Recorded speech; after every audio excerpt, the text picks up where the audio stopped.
Knowledge, class 2তে পড়লেও একজন typing পারে, এইটা বাংলাদেশে এখন সেন্সের মধ্যে ঢুকে গেছে। এটা খুবই বেসিক একটা এডুকেশনের মধ্যে পড়ে।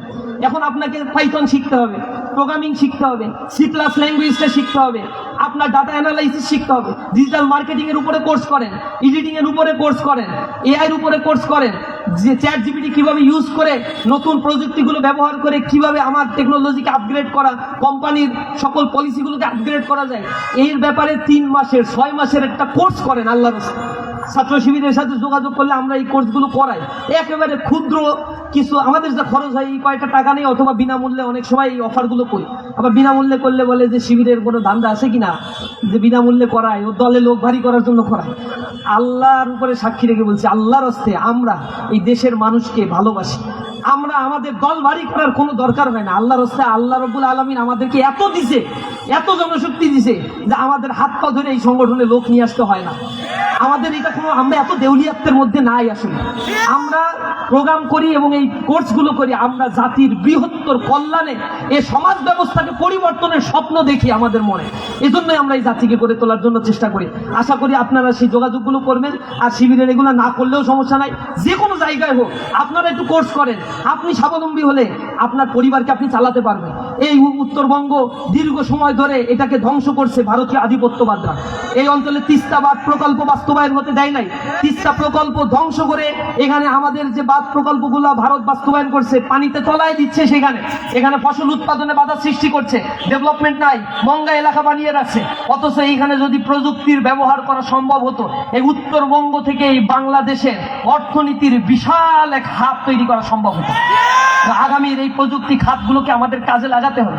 আমি অনুরোধ জানাবো আপনাদেরকে, যুব উন্নয়ন আছে, বাইরা ট্রেনিং ইনস্টিটিউট আছে, বেসরকারি ক্ষেত্রগুলো আছে, অনার্স মাস্টার্স শেষ করার সাথে সাথে সার্টিফিকেটে ভারী বানায় ফেলে। আপনি যদি 2.8 সিজিপিএ নিয়ে বের হয় আর আপনার সাথে আরেকজন চাকরির পরীক্ষা 3.25 নিয়ে দিল, এরপরে 2 জন ভাই ভাই বোর্ডে বসলেন, আপনার সার্টিফিকেট 2.8, কিন্তু দেখলো আপনি সফটওয়্যারের কাজ পারেন, এআই এর কাজ পারেন, ডিজিটাল টেকনোলজি পারেন, সেইগুলো ব্যবহার করতে পারেন। এইগুলো যদি থাকে আর ওর খাতায় খালি সার্টিফিকেট আছে, এটা হলপ করে বলতে পারি জীবনেও তাকে নেবে না। প্রায়োরিটি আপনিই পাবেন ইনশাআল্লাহ। সুতরাং আপনি আপনার ক্যারিয়ারকে কিভাবে গড়ে তুলবেন সেই চিন্তাটা এখন থেকে একটু করেন, সময়গুলোকে কাজে লাগান। টাইম ইজ মানি, টাইমটা খুবই ক্রুশিয়াল। টাইমকে মেজারমেন্ট করা হয় মানির মাধ্যমে। যে টাইমকে ইউটিলাইজ করতে পারে না সে সোসাইটি কখনো নিজেদেরকে গঠন করতে পারে না, জাতিকে তারা ধারণ করতে পারে না। আমরা আশা করি আপনারা নিজেদেরকে গড়ে তুলবেন ইনশাআল্লাহ। বাংলাদেশ ইসলামী ছাত্র শিবিরের আসল লক্ষ্য কি বলে ফেলছি। নারী শিক্ষার্থীদের নিরাপত্তা, ক্যারিয়ারের জন্য কি করবে? ছাত্র শিবির নারীদের নিরাপত্তার ক্ষেত্রে সর্বোচ্চ প্রায়োরিটি দেয়। নারীদের নিরাপত্তা লাগবে কেন? নারীরা নিজেরাই হচ্ছে নিরাপদ বোধ করবে। ইসলামী ছাত্র শিবির সেই এনভায়রনমেন্ট তৈরি করতে চায়। যে ক্যাম্পাসগুলোতে ছাত্র সংসদ নির্বাচিত হয়েছে সেই ক্যাম্পাসগুলোতে নারীদেরকে হেনস্থা করার ঘটনাগুলো এখন আর ঘটে না।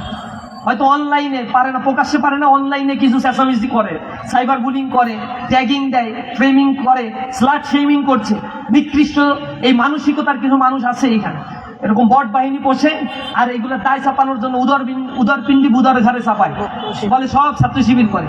আবার যখন ছাত্র শিবির বলছে মামলা করো না কেন, এসব বট বাহিনীর বিরুদ্ধে মামলা করো, সাইবার সেলে যে মামলা করবে না, মামলা করে না। আবার যখন আমরা মামলা করছি তখন আবার সমালোচনা করে স্টেটমেন্ট দিচ্ছে। তাহলে বট বাহিনী আসলে চালায় কারা? আমরা প্রকাশ্যে আজকেও ঘোষণা দিচ্ছি, যারা নারীদের হেনস্থা করে যে বটগুলো আইডিগুলো কাজ করে তাদের বট বাহিনীর বিরুদ্ধে মামলা করলে ইসলামী ছাত্র শিবির কেন্দ্রীয় আইন বিভাগ থেকে